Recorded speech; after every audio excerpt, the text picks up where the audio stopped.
السلام عليكم ورحمة الله وبركاته. ازيك يا حبايبي؟ عاملين ايه؟ صلوا على النبي كده يا جماعة. واحد اتصل بيقول ان هو ولد واحد وعنده بنتين اخوات، وهو اخت كبيرة وبعد كده هو في اخت صغيرة. فوالده مات من سنتين ومامته ست قاعدة وملهاش حد. فبنتها الكبيرة كانت تاخدها وجوزها مرضيش، فبالتالي هو قلب شبهدل امي خدها عنده، جاب لها واحدة تقعد معاها وهو موظف هو مراته، وجاب واحدة تانية تقعد مع ابنه، هو عنده ولد واحد. فبيقول مراتي ابتدت تزهق وعلى طول بتعمل مشاكل معايا، بتتخانق معايا كل يوم، حتى بتقلب وشها في وش امي.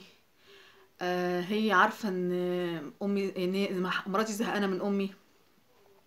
فبيقول برغم ما بتعملش حاجه ليها خالص، انا اجيب لها واحده بتديها الاكل وهي بتخش الحمام بس، لكن بتديها اكلها ودواها وكل حاجه مسؤوله عنها، واحده قاعده معاها.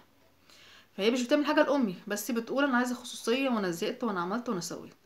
فبيقول العيب على اختي الكبيره، مش عايز تاخدها ولا الصغيره. لو انا رحت مصيف او عندي سفريه ولا حاجه انا ومراتي، بديها لاختي الصغيره يومين ثلاثه وارجعها تاني. برغم ان يعني لو اختي الكبيره كانت ممكن ناخدها مثلا هي يومين وانا يومين، بس جوزها مش راضي. فبيقول طب انا اعمل ايه دلوقتي؟ الاتنين غاليين عليا، ان كانت امي ولا مراتي.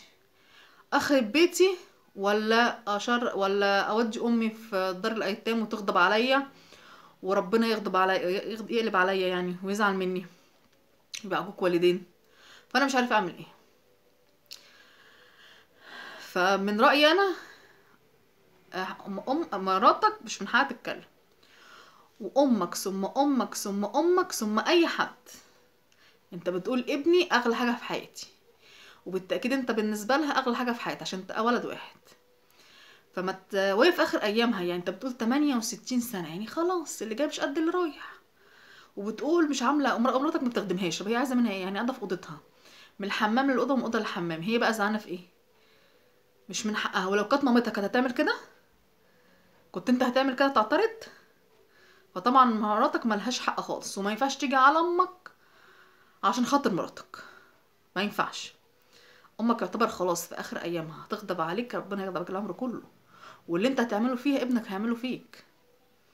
فقول لمراتك اتقي الله، ان احنا ما نضمنش اللي جاي ايه، ما يمكن تتعبي ولا تكبري انت رخره وابنك يعمل فيك اللي انت عملتيه فيها. فما تجيش على حد. مراتك امر واقع، هي اللي جاي مش قد اللي رايح، تستحمل وتصبر لحد ما يريد ربنا، وتعتبرها، اقول لها اعتبريها كانها مامتك، عشان انت مش هينفع ولا تيجي على دي ولا تنفع تيجي على دي. وانت اولى بيها من جوازات اخواتك. ادام عندها ابنها هو اللي يشيلها، مش جوز اختها، مش جوز بنتها. اخواتك ما عندهمش حق، ما عندهمش غلط، انت اولى بمامتك. او ممكن تحطها في شقتكو وتجيب لها حد وانت تروح تيجي عليها، بس ده كده ما اعتقدش ان هيبقى وضع صح برضه. ان هي ما ينفعش تقعد لوحدها برضه، تبقى عايزه عيالها حواليها ومتونسه بيك وبمراتك وبابنك. ايه المشكله يا ست؟ يعني قاعده بتعمل ايه؟ يعني مضايقاها في ايه؟ قولي لها اعتبريها مامتك. وانتوا برضو قلنا رأيكم ايه وعلقولنا في الكومنتات. صلوا على النبي كده، وسلام عليكم في حلقة جديدة.